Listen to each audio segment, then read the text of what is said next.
अहम खबर आपको दें, कौमी क्रिकेट टीम के कई मौजूदा और साबिक खिलाड़ी $2.25 अरब से जायद के माली फ्रॉड का शिकार हो गए। जराये के मुताबिक 8 मौजूदा क्रिकेटर्स तकरीबन 88 करोड़ रुपए और एक साबिक क्रिकेटर लगभग 90 करोड़ रुपए से महरूम हो गए। क्रिकेटर्स ने माहाना 8 से 9% मुनाफे के वादे पर अमरीका में मुकीम एक कारोबारी शख्सियत के पास सरमायाकारी की। इब्तदा में मुनाफा मिलता रहा, लेकिन 2 माह पहले उन्हें मुनाफा मिलना बंद हो गया। फिर उन्हें अपनी असल रकम से भी हाथ धोना पड़ गया। फ्रॉड का शिकार होने वाले क्रिकेटर्स में साबिक कप्तान इंजमामुल हक, बाबर आजम, शाहीन शाह अफरीदी, मोहम्मद रिजवान और सलमान अली आगा के नाम सामने आ रहे हैं, जबकि मजीद क्रिकेटर्स के भी मुतासिर होने का दावा किया जा रहा है।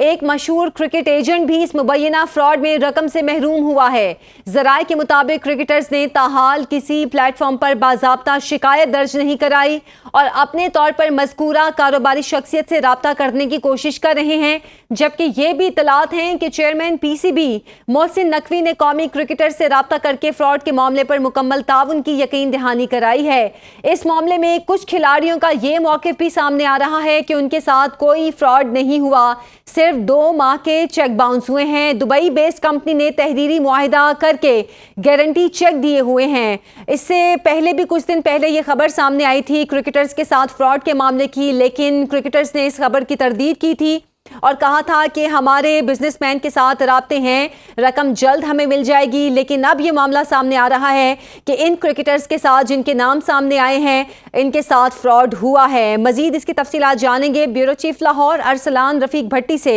अरसलान, इस मामले के हवाले से बताएगा और ये कौन सी कारोबारी शख्सियत है जिनके पास ये इन्वेस्टमेंट की हुई थी? शख्सियत का जो नाम है, इसका नाम है अब्दुल रहमान। ये इन्होंने अमेरिका में एक साथ थे जो बीच में एजेंट थे, एक क्रिकेट एजेंट जिनका आपने बताया है कि एक मशहूर क्रिकेट एजेंट और दीगर क्रिकेटर्स भी इससे मुतासर हुए हैं। वो उन्होंने अमेरिका के थ्रू दुबई में इनसे रब्ता किया और प्रॉपर्टी के अंदर कोई इन्वेस्टमेंट थी, इनकी सरमायाकारी की गई क्रिकेटर्स की। ये जो 2 अरब रुपए का जो इनके साथ मुबैना फ्रॉड है, उसमें ये सारा इनके साथ उनको एक गारंटी चेक भी मिल दिए गए हैं। अब मामला यह है कि इन्होंने अभी तक चूंकि कंप्लेंट नहीं की जिसका आपने बताया, लेकिन इन सारे क्रिकेटर्स ने PCB चेयरमैन के पास ये गए हैं और उन्होंने उनसे रब्ता किया है। जराये के मुताबिक PCB के मुताबिक कि उन्होंने यकीन दहानी कराई है कि वो खुद इस मसले पर जो है इसका हल ढूंढते हैं। अभी कंप्लेंट करने की जरूरत नहीं है, लेकिन बहरहाल ये 8-10 क्रिकेटर्स हैं, ये बेचारे इनके जो हार्ड अर्न मनी जिसको हम कहते हैं कमाई, वो 2 अरब रुपए के करीब बनती है। किसी का तकरीबन 1 अरब है, किसी का 88 करोड़ है, किसी का 90 करोड़ है और ये माहाना 8 से 9%। जाहिर है कुछ ना कुछ लालच भी होता है, लेकिन इन्होंने उनसे श्योरिटी बॉन्ड भी लिया है, श्योरिटी चेक भी लिए गए हैं और मुनाफा भी 2 से 3 माह हो गए उनको मुनाफा मिला। लेकिन पिछले 2 माह से अरसलान, क्या अब उस बिजनेसमैन के खिलाफ कंप्लेन अमेरिका में दर्ज करवाई जाएगी? जी, दोनों जगह दर्ज हो सकती है कि यहाँ पे साइबर क्राइम FIA में भी दर्ज हो सकती है, जो कि ऑलरेडी चेयरमैन PCB के पास जो वजारत दाखिला का चार्ज है वो कर सकते हैं और अमेरिका में भी ये जो है कंप्लेंट कर सकते हैं और दुबई में भी कंप्लेंट कर सकते हैं। अगर दुबई में कंप्लेंट करेंगे तो उस शख्सियत जो अब्दुल रहमान नामी शख्स है, जो आगे इनका ये बंदा है, उसको फौरी तौर पर वहां से उसकी गिरफ्तारी, चूंकि दुबई में कवानीन बहुत सख्त हैं और इस किस्म का अगर फ्रॉड किया जाए तो दुबई की जो कवानीन है उसके मुताबिक उस शख्सियत को फौरी तौर पर गिरफ्तार किया जा सकता है।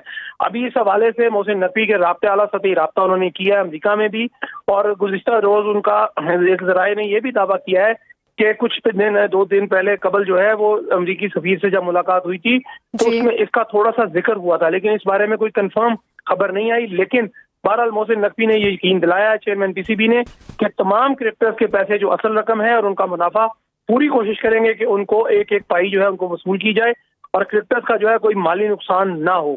इस हवाले से मोहसिन नकवी ने दुबई के भी आला हुकाम से रब्ता किया है और वो कोशिश करेंगे, चूंकि सरदार जरदारी जा रहे हैं कुछ दिन में कुछ घंटों के बाद दुबई, तो ये भी चक्कर वहां पे लगाएंगे और जो वहां पे अब्दुल रहमान नामी शख्स है उसके खिलाफ जो है बाज़ाब्ता तौर पर कंप्लेंट लॉन्च करने का भी सोचा नहीं है। इस मामले को आला सतह पे उठाया जाएगा। बहुत शुक्रिया अरसलान रफीक भट्टी आपका।